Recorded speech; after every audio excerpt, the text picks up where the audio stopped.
உலக மக்கள் எல்லோருக்கும் வணக்கம். நான் உங்கள் ஜி கோபால் பேசுகிறேன். இன்னைக்கு பேசக்கூடிய தலைப்பு என்ன அப்படின்னா, மாத பலன்கள்.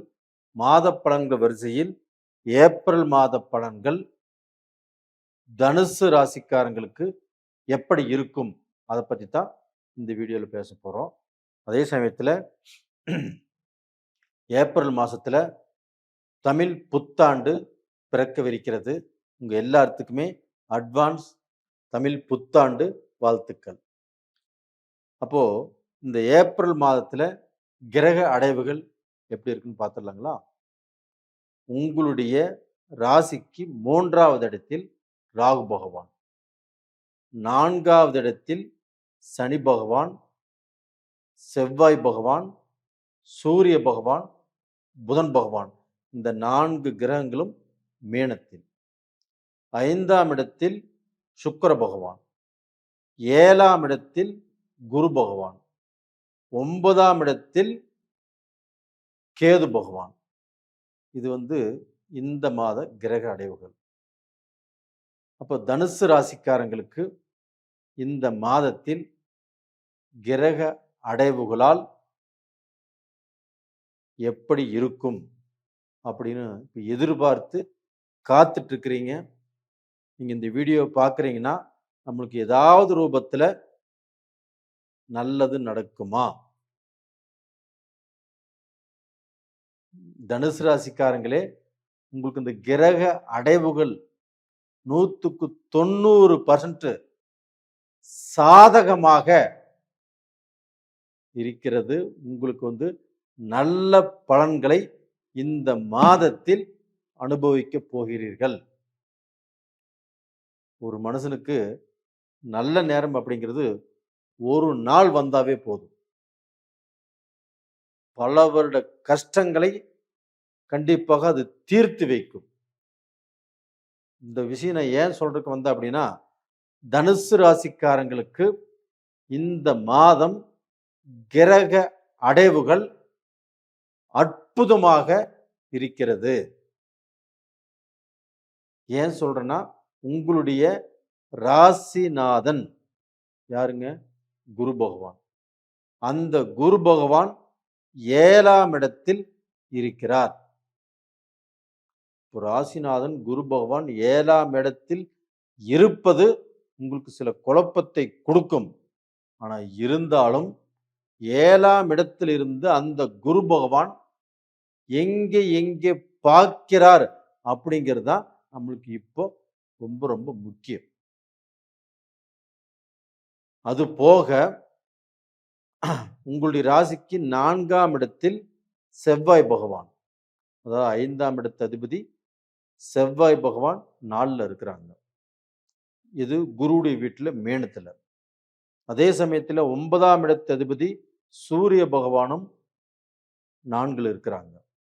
அதே சமயத்தில் 10ஆம் இடத்து அதிபதி புதன் பகவானும் 4ல்.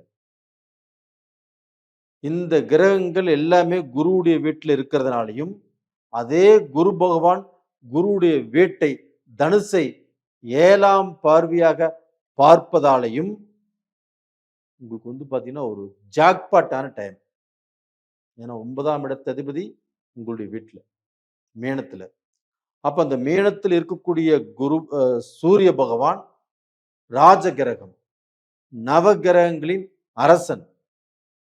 அப்ப அவங்க பார்த்தீங்கன்னா மீனத்தில் இருக்கும்போது இந்த தனுசு ராசிக்காரங்களுக்கு கண்டிப்பாக இது நாள் வரைக்கும் உங்களுக்கு எந்தெந்த விஷயத்துல எந்தெந்த காரியங்கள் எப்படி எப்படியெல்லாம் தடைகள் பட்டதோ அந்த தடைகள் பட்ட அந்த காரியங்களை இந்த சூரிய பகவான் முடித்து கொடுப்பார்.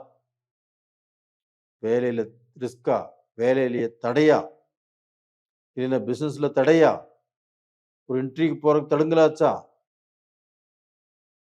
இது மாதிரி பார்த்தீங்கன்னா எத்தனையோ தடைகளை உங்க வாழ்க்கையில பார்த்துருப்பீங்க. அத்தனை தடைகளுக்கும் உங்களுக்கு 9ஆம் இடத்து அதிபதி பாக்யாதிபதியான சூரிய பகவான் உங்களுக்கு அந்த தடைகளை முறித்து கொடுப்பார். அது மட்டும் இல்லைங்க, அந்த சூரியனும் புதனும் இணைந்து புதாதித்ய யோகத்தோடு நல்ல திருப்தியா இருக்கிறாங்க. 2.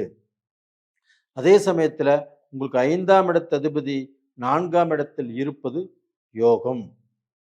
அப்ப 5ஆம் இடத்து அதிபதி 4ஆம் இடத்தில் இருக்கிறாங்க அப்படின்னா கண்டிப்பாக நீங்க இடம் வாங்குவீங்க, இல்லைன்னா வீட்டை வாங்குவீங்க, இல்லைன்னா வீடு கட்டுவீங்க, இல்லைன்னா ஏதாவது தோட்டம் வாங்குவீங்க, இல்லைன்னா ஏக்கர் கணக்குல இடம் வாங்கி போடுவீங்க. இந்த மாதிரியான சூழ்நிலைகள் தனுசு ராசிக்காரங்களுக்கு ரொம்ப நாளாக காத்துட்டு இருந்தாங்க. தனுசு ராசிக்காரங்க அவங்களுக்கு இடம் அமையல, வீடு கட்ட முடியல, அவங்க வாழ்க்கையில காசு பணம் வச்சுட்டுமே ஒரு சொத்து சேர்த்துக்கணும்னு நினைச்சாங்க, சேர்த்த முடியல. இந்த பீரியட்ல அது எல்லாமே நடக்கும். அது போக இப்ப அவங்களுக்கு 7ஆம் இடத்துல குரு பகவான் இருக்கிறாங்க அப்படின்னா அந்த குரு பகவான் ஆப்பட்டது குடும்ப ரீதியாக மனச்சிக்கலையும் மன குழப்பத்தையும் உங்களுக்கு எதையுமே புரிந்து கொள்ள முடியாத சூழ்நிலையும். இப்போ நீங்க வேலைக்கு போயிட்டு வீட்டுக்கு வர்றீங்க, ஏதாவது ரூபத்தில் எரிஞ்சு எரிஞ்சு விழுவீங்க. வேலையில் இருக்கக்கூடிய டென்ஷன் வீட்டில் காட்டுவீங்க. அப்போ அது மனைவிக்கு பிடிக்காது. மனைவியும் இப்போ ஆர்கியூ பண்ணுவாங்க. ஏன்னா 7ஆம் இடத்துல குரு. அப்போ இதனால என்னன்னா உங்க குடும்பத்தில் தேவையில்லாத சின்ன சின்ன விஷயங்களுக்கு கூட பிரச்சனைகள் கண்டிப்பாக வரும். ஒரு சிலருக்கு அண்டர்ஸ்டாண்டிங் பிரச்சனை ஆயிரும். ஒரு சிலருக்கு பார்த்தீங்கன்னா இப்போ பொண்டாட்டியுடைய அப்பா அம்மாவை பற்றி பேசுவாங்க, இல்லை புருஷனுடைய அப்பா அம்மாவை பற்றி பொண்டாட்டி பேசும். இதன் மூலியமாக கொஞ்சம் குழப்பங்கள் உருவாகும். அதே சமயத்தில் ஆணும் பெண்ணும் கணவன் மனைவி நல்லா இருந்துட்டாலுமே கணவன் மனைவியுடைய அப்பா அம்மாக்கா அவங்களுக்கு நல்ல அண்டர்ஸ்டாண்டிங் இருக்காது, நல்ல புரிதல் இருக்காது. இதனாலேயே இவங்களுக்குள்ள சில சிக்கல்கள் பிரச்சனைகள் வரக்கூடிய வாய்ப்புகள் உருவாகும். இதை மட்டும் கொஞ்சம் ஜாக்கிரதையா பார்த்துக்கோங்க.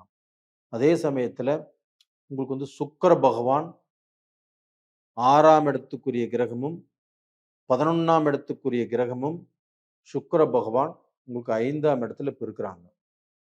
இந்த 5ஆம் இடத்தில் இருக்கக்கூடிய சுக்கிர பகவான் ஆகப்பட்டது உங்களுக்கு பார்த்தீங்கன்னா திருமண காலகட்டத்தை உருவாக்கி கொடுப்பார்.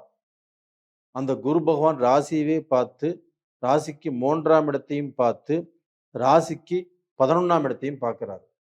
இதனால தனுசு ராசியில பிறந்தவர்கள் தாராளமாக மாப்பிள்ளை பார்க்கலாம், பொண்ணு பார்க்கலாம், நல்ல முடிவை எடுக்கலாம். அப்ப அந்த முடிவு இந்த மாதத்தில் எடுக்கக்கூடிய முடிவு உங்களுக்கு பார்த்தீங்கன்னா அவங்களுடைய வாழ்க்கையில அவங்க ஒன்று சேருவதற்குண்டான ஒரு நல்ல முடிவாக இருக்கும்.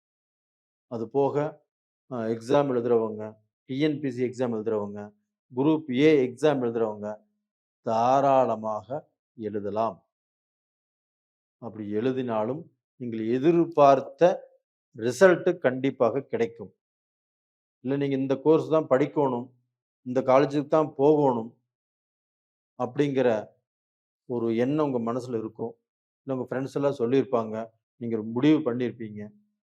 அந்த முடிவும் ஒர்க் அவுட் ஆகும்.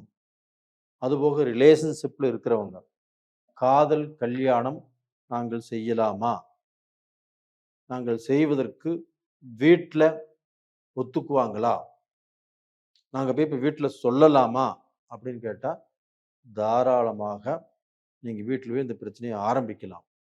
ஆரம்பித்து கொஞ்சம் சில தடைகள் அதுக்கப்புறம் நல்லது நடக்கும். இப்போ தனுசு ராசி நேயர்களே, நிறைய பேர் குழப்பத்திலையும் இருக்கிறீங்க, கொண்டாட்டத்திலையும் இருக்கிறீங்க. ஒரு சிலர் பார்த்தீங்கன்னா கொஞ்சம் நல்லா இருக்கிறாங்க. இப்போ இவங்களில் பார்த்தீங்கன்னா நல்லா இல்லாதவர்கள் அவங்களுடைய ஜாதகத்தையுமே ஒரு முறை பார்த்துக்கிறது நல்ல விஷயம். அப்போ உங்களுடைய ஜென்ம ஜாதகம் அதை நீங்கள் பார்த்துக்கிறது நல்ல விஷயம். விருப்பம் இருந்தால் ஜாதகத்தை அனுப்பிச்சு வைங்க, நான் பார்த்து சொல்கிறேன். நிறைய பேர் ஜாதகம் அனுப்பிச்சிருக்கிறாங்க, அவங்க ஜாதகத்தையும் பார்த்து சொல்லிட்டு இருக்கிறோம்.